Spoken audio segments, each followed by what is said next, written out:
Iniziamo questa storia dalla fine, dal punto in cui la vicenda delle munizioni sommerse potrebbe concludersi. Nascosto nel cuore della piazza d'armi di Thun, dietro queste sbarre, c'è il laboratorio degli esplosivi dell'esercito svizzero.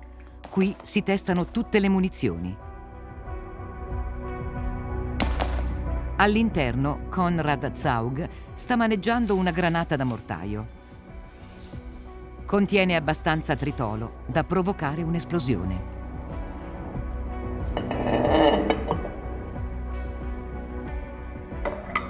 Non è pericoloso? No, non è pericoloso. La granata viene smontata, i suoi componenti analizzati. Cosa sta controllando?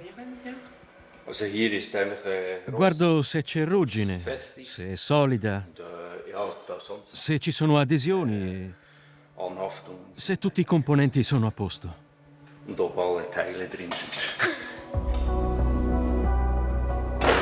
Il polimeccanico non adotta cautele particolari, non serve. Questa munizione è stabile, ma altre sono più imprevedibili. In questi casi il lavoro diventa delicato e bisogna spostarsi nella stanza accanto. È una porta blindata? È una porta molto sicura, abbastanza spessa da bloccare gli effetti di un'esplosione.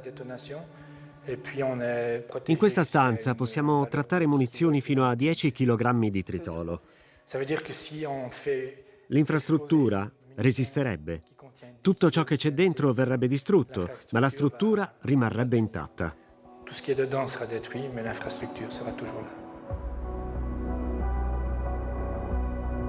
Dopo decenni passati sul fondo dei laghi, le munizioni potrebbero essere recuperate e smantellate qui.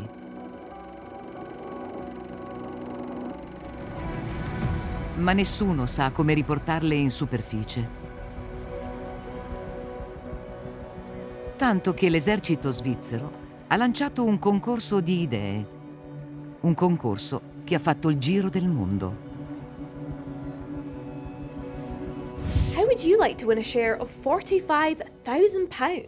Or 48.5 lakh rupees for the best idea to get ammunition dumped in its legs out. For anyone who can devise a method to safely remove these underwater munitions.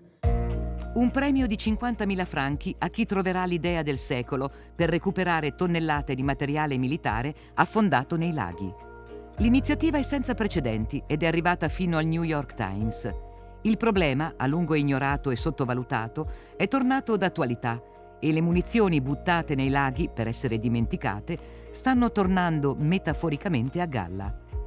1918. L'esercito svizzero decide per la prima volta di disfarsi di mine e granate obsolete o in eccedenza e di scaricarle nei laghi. E continua così fino al 1964, anno in cui la pratica viene vietata. In tutto furono buttate nei laghi di Thun, Brienz e dei 4 cantoni circa 8.000 tonnellate di materiale militare. Primi anni 2000, il problema riemerge. Il vento è cambiato e la Confederazione prende in considerazione la bonifica. Si fanno dei test, ma alla fine l'operazione viene abbandonata. Troppe munizioni, troppo profonde e sepolte sotto i sedimenti.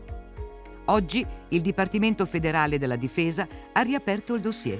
Per il responsabile degli esplosivi dell'esercito, risolvere il rompicapo è difficile, ma non impossibile.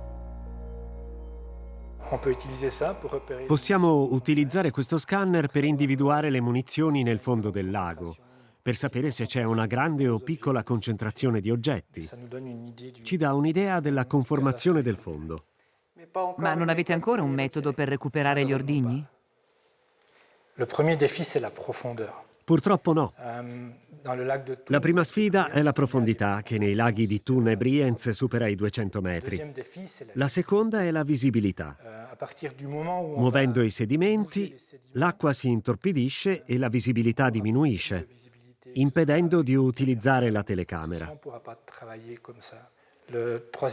Terzo e ultimo punto, probabilmente il più importante, Il rilascio dei componenti incapsulati nei sedimenti.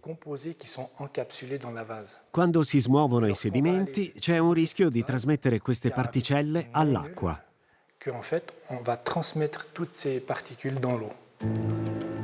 Un'eredità esplosiva.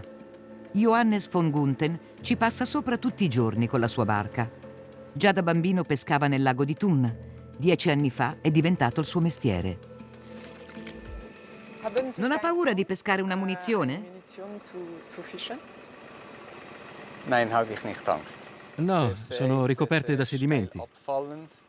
Il lago è molto profondo e i pesci non vivono nel mezzo, ma là, dove ho buttato le reti. Lontano dalla zona dove ci sono le munizioni. Pensiamo di essere intelligenti, ma all'epoca è stato davvero stupido affondare tutto questo qui. Tuttavia, Johannes preferirebbe lasciare tutto com'è. Rimuovere Munizioni metterebbe a rischio la fauna ittica.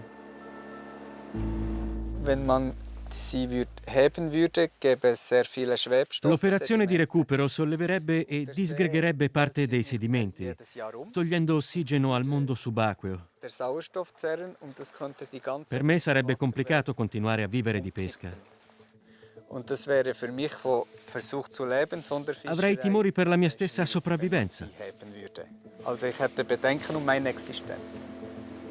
Ma lasciare le munizioni dove sono è un'opzione sostenibile a lungo termine? Élodie Charrière ha consacrato la sua tesi e 10 anni di ricerche alla questione. Per lei, il problema sta nel rischio che si degradino e liberino il loro contenuto. Il problema principale è il rilascio di sostanze cancerogene. Questi laghi sono riserve d'acqua potabile. Bisogna dunque considerare il rischio sanitario. È una questione che dobbiamo affrontare ora per essere pronti tra 10 o 15 anni a rimuovere le munizioni. Le valutazioni attuali non mostrano contaminazioni evidenti, ma più si aspetta, più saranno corrose e diventeranno instabili, rendendo più pericoloso maneggiarle.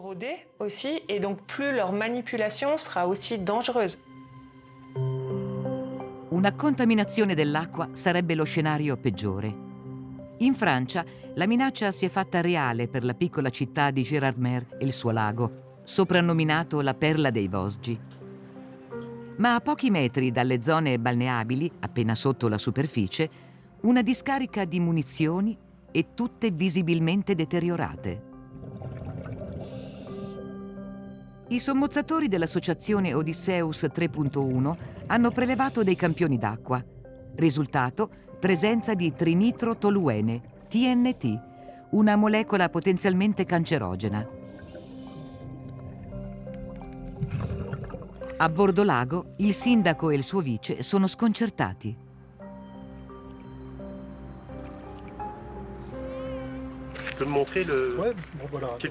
Mostrami le munizioni.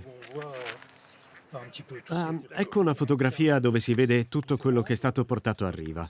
Una quindicina di pezzi. Ma guarda qui, quanto è grande il mucchio sul fondo.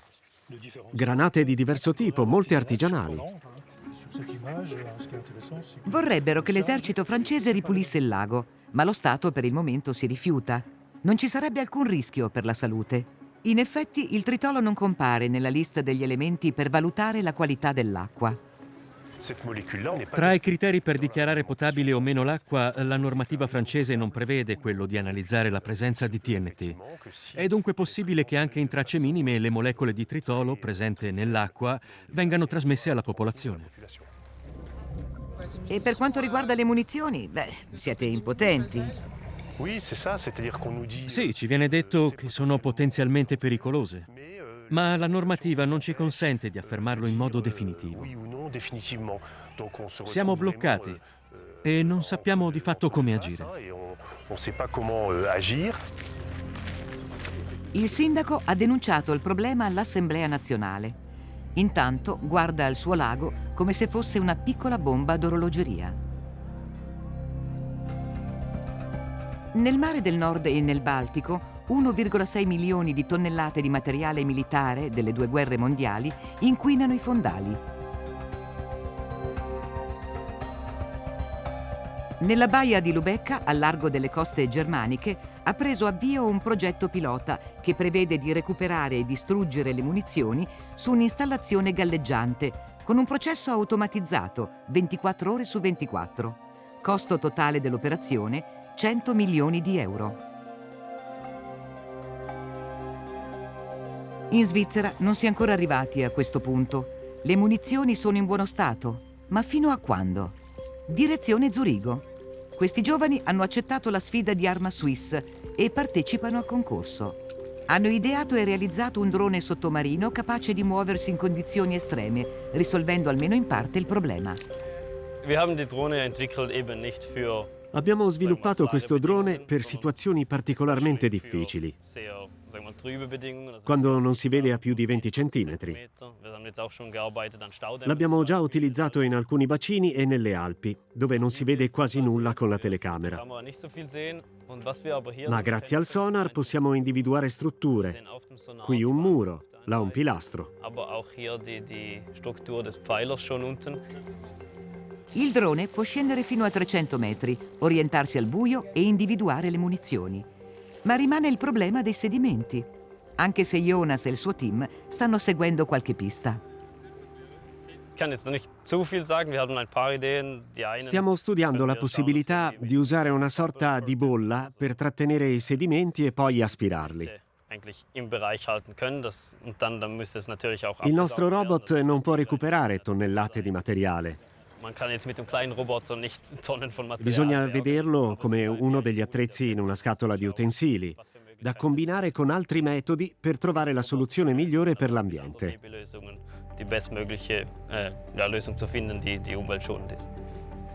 La loro startup punta a vincere il concorso, ma la competizione è serrata. Più di 250 progetti sono già stati presentati ad Arma Suisse.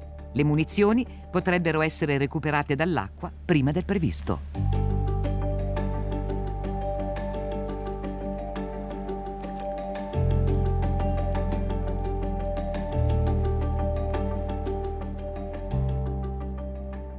La settimana prossima ci occuperemo delle condizioni di lavoro e contrattuali degli agenti di sicurezza.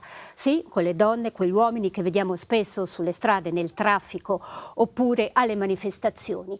La maggior parte di loro vive nel precariato, malgrado facciano un lavoro anche duro, faticoso e a volte pericoloso.